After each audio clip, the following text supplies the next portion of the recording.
What's going on, guys? It's Brandon back here with the second video of the day. We got a playoff series right now.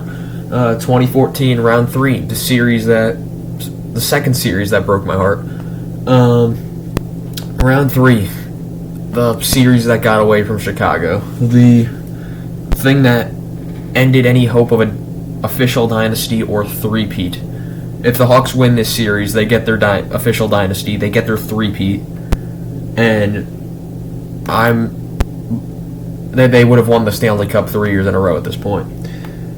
They were the third seed, as previously mentioned, as they beat St. Louis and Minnesota to get here, both in 6. 107 points against number 3 seeded in the Pacific, LA, who had 100 points, who beat San Jose in 7 after coming back from 3 games to none down, so very resilient team, and also beat Anaheim in 7. And ended Teemu Selanne's career with a very nice send-off. Game 1, Hawks win 3-1. Brandon Saad gets on the board first with his third of the playoffs on the power play, and then in the second, Tyler Toffoli gets his fourth of the playoffs, followed by Duncan Keith, making it 2-1 back for the Hawks with their third of the playoffs. Jonathan Toews gets his sixth of the playoffs to make it 3-1 in the third, and that's your final score. Hawks win 3-1. Nothing seems off or anything about Chicago. They look like they're about to beat LA again. Game 2, they lose 6-2 at home. Nick Leddy makes it 1-0 in the first round it was an incredible breakaway goal by Nick Leddy. That goal showed the potential of what he could have done in Chicago, and then he got traded to the Islanders and kind of took a more defensive role there. But it was on the power play, great pass, great finish, and Leddy gets a breakaway goal to make it 1-0. And then Ben Smith, the return of Ben Smith was this series, as he makes it 2-0 with his second of the playoffs. And then before the period ends, Justin Williams makes it 2-1 with his sixth of the playoffs. And then in the third, LA scores 5 goals as Jeff Carter gets his fifth of the playoffs on the power play. Jake Muzzin gets his fourth of the playoffs on the power play. Tyler Toffoli gets his fifth of the playoffs, and Jeff Carter gets his second of the game and sixth of the playoffs, and then third of the game with his seventh of the playoffs. Carter gets the hat trick, and that's 2-2, 3-2, 4-2, 5-2, and 6-2 for LA as they win Game 2 dominantly in the third. Game 3, the series shifts to LA, and the Kings win 4-3. Jonathan Toews gets on the board first for the Hawks with his seventh of the playoffs, and it's shorthanded. And then on that same LA power play, Slava Voinov gets his second of the playoffs. Last thing he would do, that was a good thing, and makes it 1-1. And then Jonathan Toews gets his second of the game, eighth of the playoffs at the end of the first. Up here, the first Toews and Voinov goal were 50 seconds apart as they were on the same power play for LA. And we go to the second. Jeff Carter gets his eighth of the playoffs as he continues his role. Tyler Toffoli also gets his sixth of the playoffs as he continues his 3-game goal streak in this series. And then Drew Doughty makes it 4-2 in the third with his second, and then Patrick Sharp scores with 5 seconds left with the net empty for Chicago to make it 4-3. He gets his third of the playoffs, and LA is up 2-1 in the series going into Game 4, in which the Hawks lose 5-2 and are down 3-1 at the end of the series, at the end of this game. Jake Muzzin gets on the board first for LA with his fifth of the playoffs on the power play. This is the first game LA has scored first, yet they have a chance to get their third win of the series, and they do. And then Marian Gaborik makes it 2-0 with his 10th of the playoffs already. Gaborik, he got acquired at the deadline for LA. He was phenomenal this playoffs. And then Dustin Brown, the captain, gets his third of the playoffs on the power play to end off the first period. That Muzzin and Gaborik goal were 2 minutes and 13 seconds apart. And we go to the second. Drew Doughty gets his third of the playoffs to make it 4-0. And then Brandon Saad breaks the shutout bid with his fourth of the playoffs to make it 4-1. And then early in the third, Brian Bickle gets his seventh of the playoffs to make it 4-2. And then Tanner Pearson gets his second of the playoffs. It's an empty netter, and LA wins 5-2. Series shifts back to Chicago, and Chicago needs Game 5, Game 6, and Game 7 are must-wins if they want to go to the final. Game 5, Hawks win 5-4 in double overtime. Brent Seabrook scores a minute and 13 seconds in or something like that. I don't remember the exact thing. But he gets his third of the playoffs on the power play, and then 2 minutes and 32 seconds later, Johnny Oduya gets his second of the playoffs to make it 2-0. Jarrett Stoll then gets his second of the playoffs to make it 2-1 for Chicago. LA gets on the board. He's on LA. If any confusion there, kind of said that weird. Then Brandon Saad gets his 5th of the playoffs, and Saad had a great series to make it 3-1. And then 2 minutes and 10 seconds later, Gabrick gets his 11th of the playoffs. And we go to the second period, 5 goals in the first. Dustin Brown gets his 4th of the playoffs as he ties the game, and then Tanner Pearson gets his 4th of the playoffs 2 minutes later, and LA has a 4-3 lead going into the third period, where Ben Smith ties the game with his 3rd of the playoffs. And then in double overtime, no goals in the first overtime, about 2 minutes into the 2 minutes into the double overtime, Michael Hanzus scores on a great pass from Kane as he hurdles a guy in the process of scoring.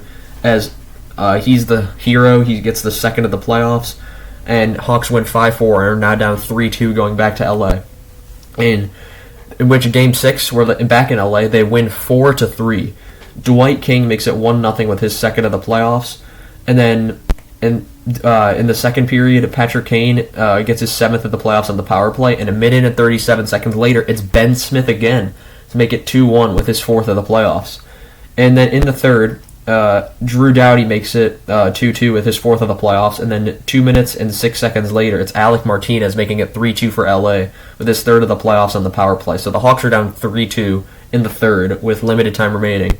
And then in that time, Duncan Keith gets his 4th of the playoffs. Patrick Kane gets his 2nd of the game and 8th of the playoffs. As Keith ties the game, Kane wins the game. The series goes 7 as the Hawks come back from 3-1 down. Again, they need to stop getting themselves in holes. As you see it in 2012, they got 1 game back from Phoenix after being down 3-1. Then Detroit, they came back from 3-1 completely. And then they were down 2-0 against St. Louis. And they were down 1-0 in that 1-0 in both Vancouver series. They were down 3 games to none in the third Vancouver series, and they came back almost.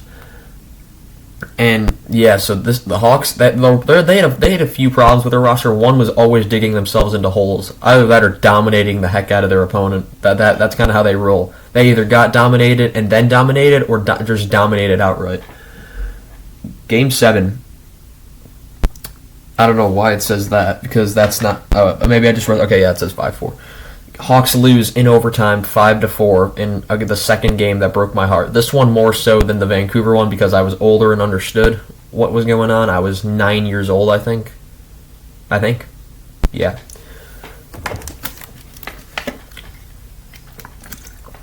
Sorry about that. It's thirsty. So, Brandon Saad opens the scoring in the first. Similar to Game 5, 5 goals are scored in the first. Saad opens it with Saad scores his 6th of the playoffs. And then followed by Tays, who gets his, I forgot to write the numbers here. Tays gets his 8th of the playoffs, make it 2-0 for Chicago. Jeff Carter then gets his 9th of the playoffs to make it 2-1, 49, and then 49 seconds later, Justin Williams ties the game with his 7th of the playoffs, and all of a sudden the Hawks have a 2-0 lead once again, and it falls apart. Just like here, 1-0 and 2-1 lead here. They didn't have a lead in that game. They had 2-1 there. They blew that one. They're up 3-1 here. They were up 3-2 there. And then, yeah, so they're already falling apart. 12 seconds later, however, Patrick Sharp ends the period off after Williams' goal as he gets a 3-2 goal. And Hawks are up 3-2 going into the second period, where Tyler Toffoli, by the way, that was Sharp's 4th of the playoffs. Tyler Toffoli then scores his, I'm trying to remember these off the top of my head, 6th of the playoffs, and makes it 3-3, so that ties the game. But then near the end of the period, it's a power play, and Patrick Sharp scores on it, his 2nd of the game, his 5th of the playoffs. Sharp was great during the regular season. He led the Hawks in points this regular season. In the playoffs, however, he just wasn't the same Sharp we had seen. Same with Hossa. Hossa was clearly getting older, getting slower, and it was only a matter of time. It was he was probably going to play out the rest of his contract and then retire, but unfortunately, due to medical reasons, he couldn't play out the rest of his contract. So yeah, Patrick Sharp makes it 4-3. That'd be the last goal they score of the series, as then Marian Gaborik gets his 12th of the playoffs, make it 4-4, and then in overtime, about 5 minutes and 46 seconds in, it's Alec Martinez who scores a goal that would haunt me for the rest of my life. As they win 5-4, they survive the Blackhawks' last push to try to come back from 3-1, and they go to the Stanley Cup Final to play the Rangers, in which they would beat in 5. However, 3 of those games went to overtime, so it was a very good series. Even though this was really a Stanley Cup Final, everyone knew at the time that it was either the Hawks were going to win the Cup or it was going to be the Kings. They were the last 2 Cup winners matching up, and the Rangers at this point, they weren't what they would be in 2015. In 2015, the Rangers were unstoppable, President's Trophy winner, until they did get stopped in the conference final. But everyone knew it was going to be either the Hawks or LA lifting up the cup at the end of the day, and unfortunately for me, it was LA in 2014 that stopped the Hawks of a three-peat. Let's go over the stats for the series. Jeff Carter, 5 goals, 6 assists, 11 points, which leads the team. He was at 2012. He was a deadline pickup, and he worked out great with LA. Then Doughty, 3 goals, 4 assists, 7 points. Williams, 2 goals, 5 assists, 7 points. Mr. Game 7 himself, as he's called. Jonathan Quick, 4-3 with an .889 save percentage. Goaltending was not bright in the series. Quick was bad. Crawford was worse. Kane, 2 goals, 8 assists, 10 points, leads the team. Saad, 4 goals, 5 assists, 9 points. Taves, 4 goals, 3 assists, 7 points. Crawford, 3-4 with an .878 save percentage. You could say he was a major reason they lost this series.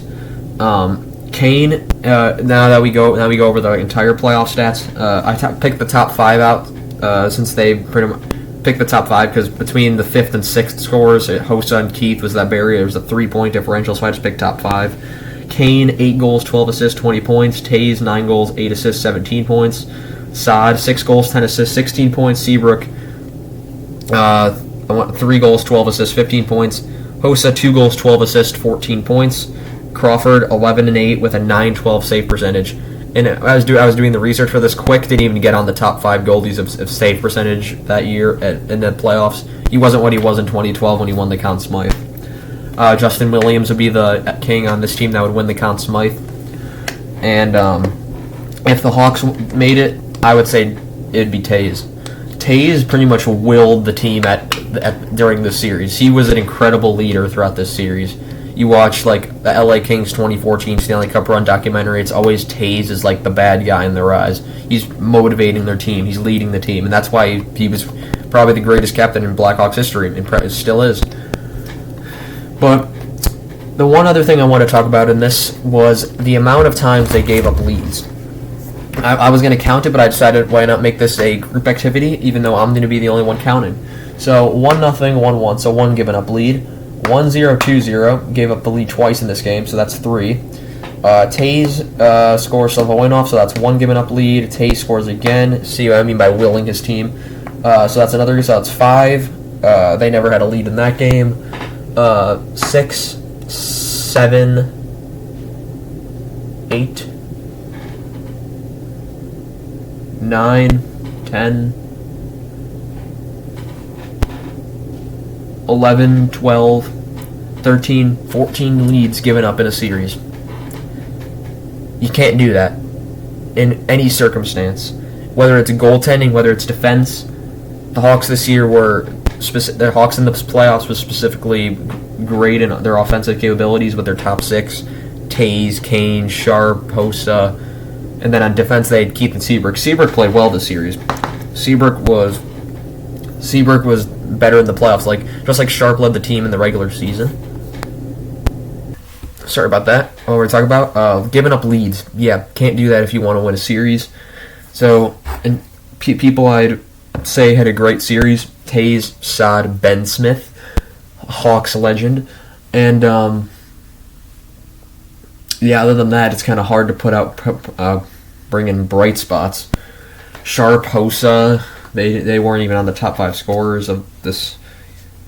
You had Oduyo as a top 5 scorer. You had what's his name was a top 5 scorer. I forgot what his name was. And just Kane, he just mainly with assists, so it's hard to see his contributions. Sharp had the few goals in the series. Hossa had 3 assists in the entire series. Yep, Taves for his leadership, Saad for his production, and Taves for his production as well. As well as